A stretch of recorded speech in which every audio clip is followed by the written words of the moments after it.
10 of the fantasy football season.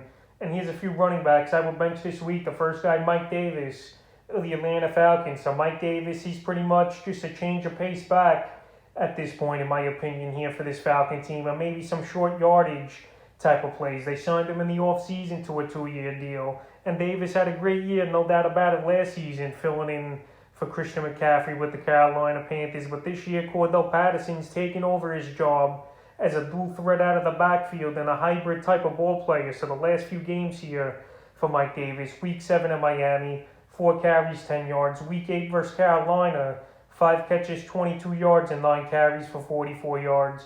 And last week at the Saints, 9 carries for 13 yards and a catch for 5 yards. So right here, I know he's got a good matchup at the Dallas Cowboys that just got shredded on the ground by Javonte Williams and Melvin Gordon. But I said start Cordell Patterson, but I just don't see Davis doing much in this game.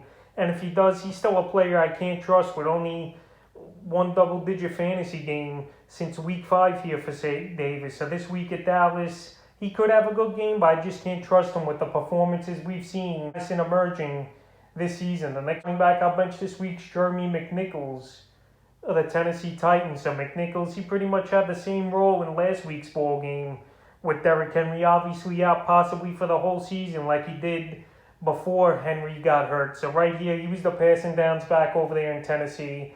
And he had a mediocre game, 7 carries, 24 yards, 3 catches for 11 yards. So McNichols, his only blow-up game this year was Week 4 at the Jets, 8 catches, 74 yards, and a rush for 11 yards. Well, last week, it was surprising to me that Adrian Peterson, right off his couch, got a decent amount of work in that ball game, including a touchdown as well. And we saw Deonta Foreman as well, who they signed last week for Tennessee, get a few carries in the game. So McNichols, his role as third down back is set in stone. And this week versus New Orleans, I don't think they're going to have to pass the football that much here as this Titan team. I think they're going to run a lot, a heavy workload of Peterson and Foreman at the running back position with McNichols sprinkled in. So right here, if you're desperate for a running back to play, I will play him. But right here, if you got everybody back from bye and injury, there's no reason to play McNichols. He's a good depth piece on your bench if one of these guys in Peterson or Foreman go down. But right now, he's pretty much got the same role and not playing many snaps, and he's an easy running back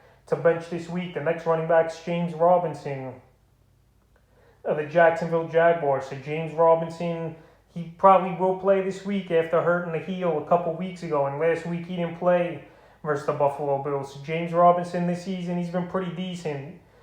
His last game, though, at Seattle before he got hurt, only 1 catch, 17 yards, and 4 catches, 22 yards. But this week, a very tough matchup at the Indianapolis Colts that give up the second least amount of fantasy points to running backs on the season. So right here, it's going to be a tough sledding once again for this Jaguar offense. We saw them last week only score 9 points, and wouldn't surprise me to see in this one them only score maybe 16 or 20 points at most versus this Indy D. This D's playing better. This Colt team has more confidence. And right here, this ball game is in Indy as well here, where their defense is pretty much better at home. So Robinson in this game, maybe 70, 80 total yards with a few catches, but it's not going to be a huge game for him, in my opinion, and I would bench him if you got better options. The next running back's Jordan Howard of the Philadelphia Eagles. So Howard, we've seen him emerge over the last 2 weeks since Miles Sanders went out with his injury and on IR. 8 at Detroit, 12 carries, 57 yards, and 2 touchdowns.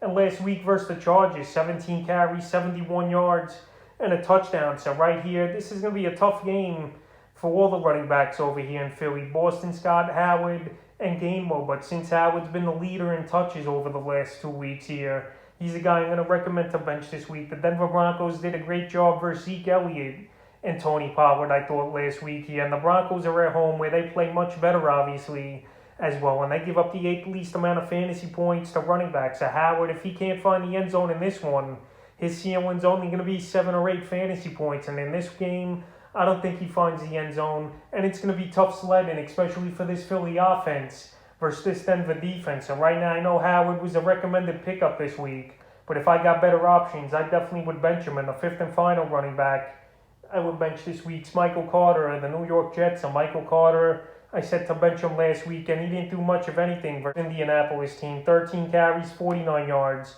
and 1 catch for 37 yards. And this week, he's got the toughest matchups that you could have as a running back in fantasy football versus the Buffalo Bills that give up the least amount of fantasy points to running backs. And right here, the Jets, they're pretty much operating a two running back system anyway with Ty Johnson and Michael Carter. Ty Johnson's been a better option for PPR leagues here, where he's getting 5 or 6 catches a game, it seems like, over the last few weeks. But Michael Carter, he's been a good running back this season, no doubt about it.